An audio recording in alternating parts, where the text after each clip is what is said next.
So welcome to this is the Further Maths Support Programme online revision session for AQA Statistics 2, and in this session we're looking at the Poisson distribution.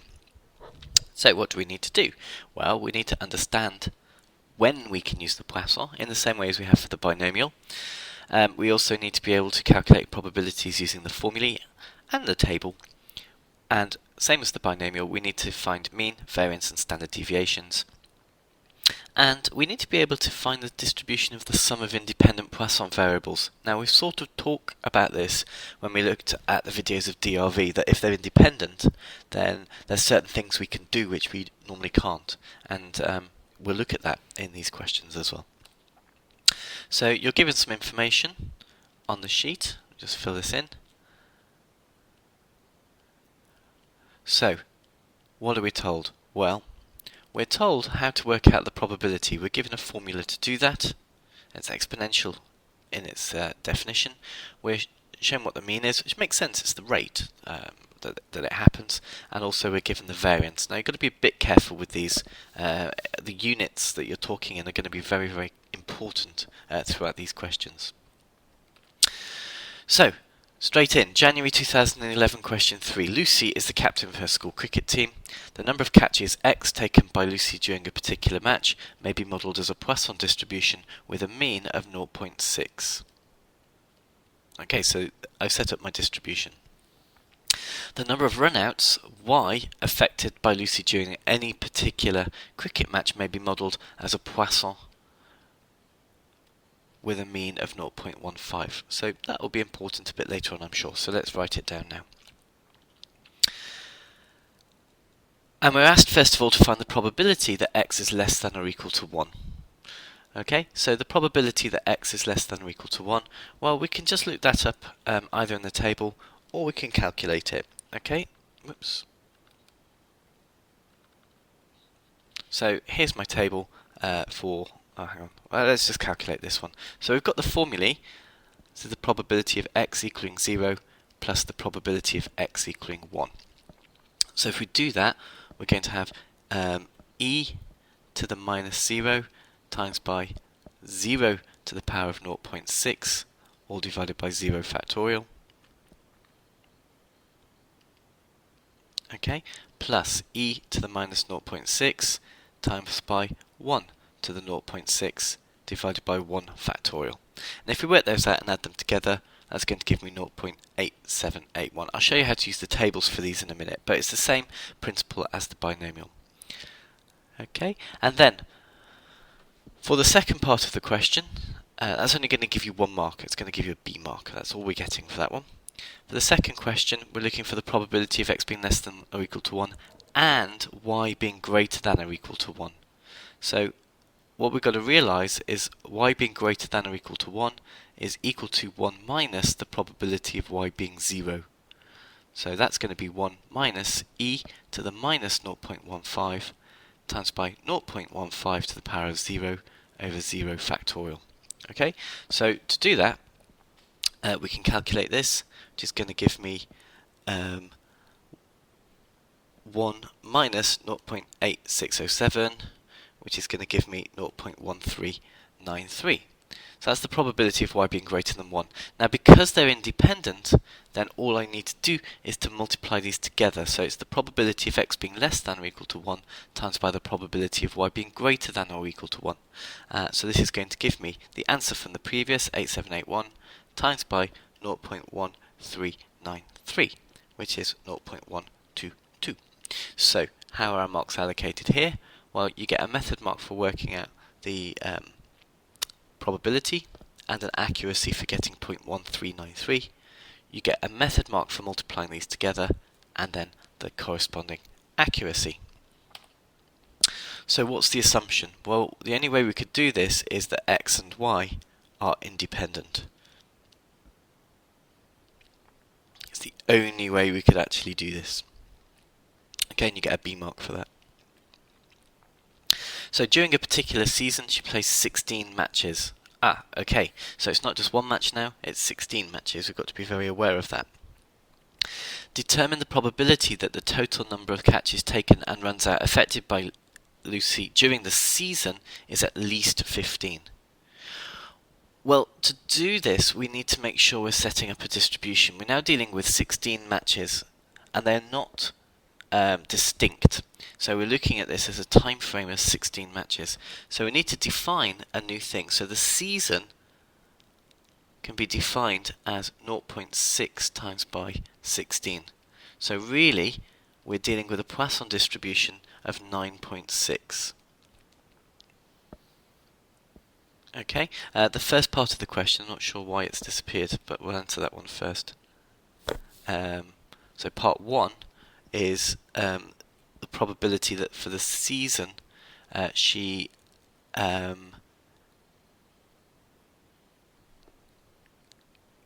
probability that catches equals 10. So we'll do that bit first because that's going to correspond to S. I'm not sure why the question's gone, but here we go. So that's going to be the probability that S, now I've set up the distribution, is equal to 10.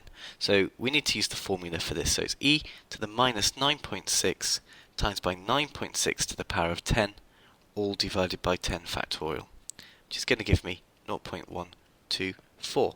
So it's M1A1 for those 2 marks there. It then says the total number of catches and run-outs. So if we look at the total number of catches, same idea. This is 0.15 times 16, and that's going to give me 2.4. Now, what we can do, because they're independent, we can actually add these two distributions together. So if we look at the let's call that C, sorry. If we look at the total number of catches, okay, what we can do is we set up the distribution as 9.6 plus 2.4, because we can actually just add them together because they're independent. So this leads us to say that the total number of catches and runouts is going to be a Poisson of 12. Okay.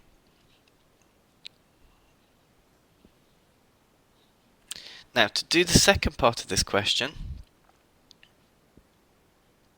sorry, I'm having issues with my pen. Here we go. So to the second part of the question, we're looking for the probability of t being greater than or equal to 15. Well, again, what we're going to do here is we're going to look this up in the table. So first of all, we need to turn it around, and then we can just look this up. So that's going to be, if you find the 12th column in your Poisson table, look up 15, it'll give you 0.7720. So that's giving me the answer of 0.228. Okay, so you don't get many marks for this because it's just using tables, as you would with a binomial. So you get a B mark for getting the Poisson variable correct as 12.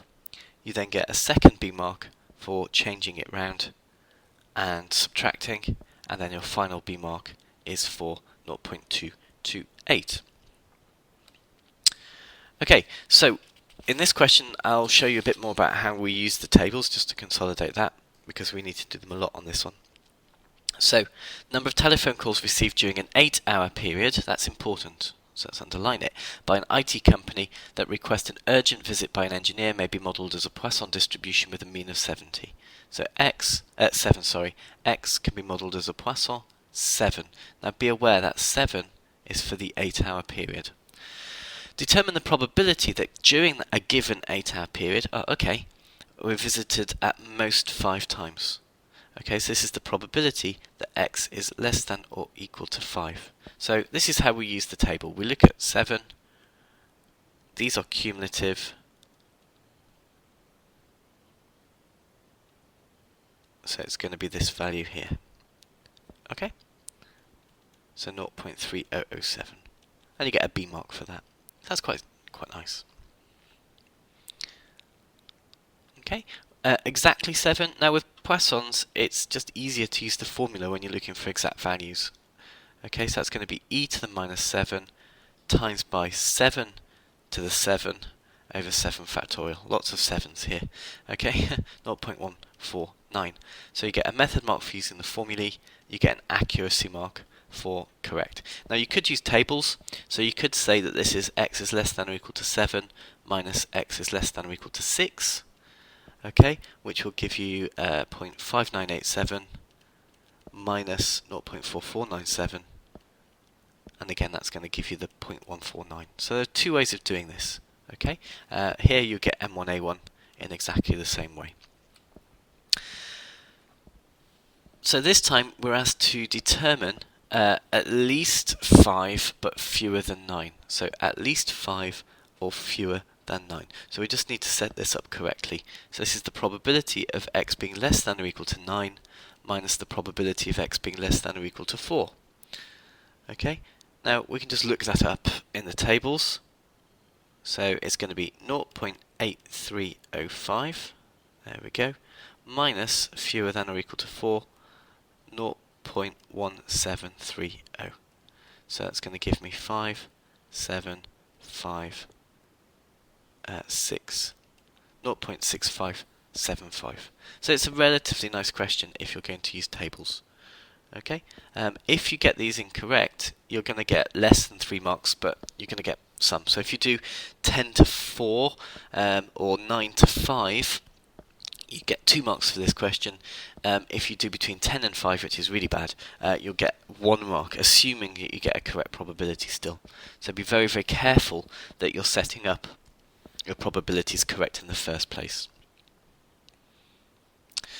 Okay, so this time it says write down the distribution for the number of telephone calls received each hour. So each hour is actually 1/8 of what we had at the beginning. So here let's call it y. It's going to be a Poisson distribution of 7/8. Okay, so I get B1 for that.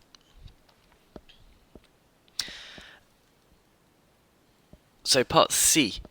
The IT company has 4 engineers available for urgent visits, and it may be assumed that each of them takes exactly 1 hour. At 10 AM, all engineers are available. State the maximum possible number of telephone calls received between 10 and 11 that request an urgent visit and for which an engineer is immediately available. Well, that's going to be 4, because it takes an hour for a visit. So if it takes an hour for a visit and you're looking within an hour period, there are at most 4 engineers that you can actually ever have. You can't have 5 because the others will be out on a job. Okay, so you get a B mark for that. Again, it's just trying to get you to think about doing some probabilities in context. Calculate the probability that at 11 AM an engineer will not be immediately available to make an urgent visit. So in other words, what this means is, what I'm interested in is looking at the probability. So y, just to remind you, is a Poisson of 7/8. That's what we're looking at, 1 hour's worth of visits. So here, we're looking at the probability of y being less than 4. Okay, the reason we're looking at this is because really we want y to be greater than or equal to 4, because we're looking for not. But it's easier with Poisson because it's an unending distribution. It keeps on going, in theory.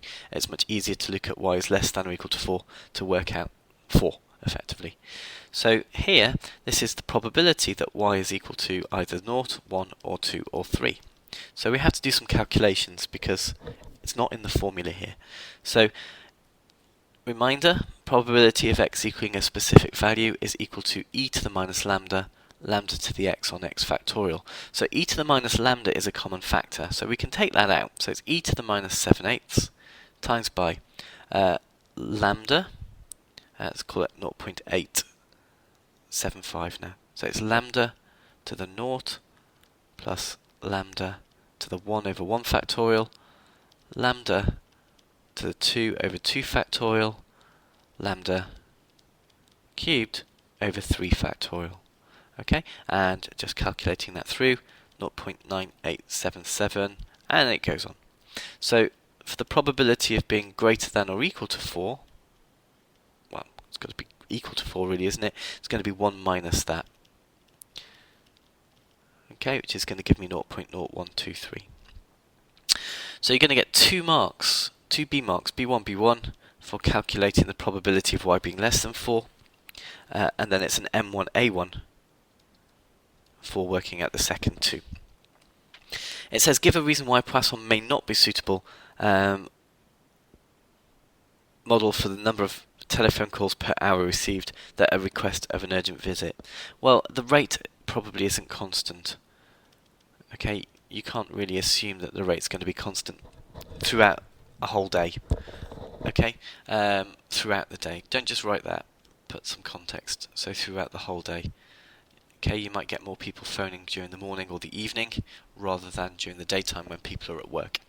Okay, and you get an E mark for that, an explaining mark.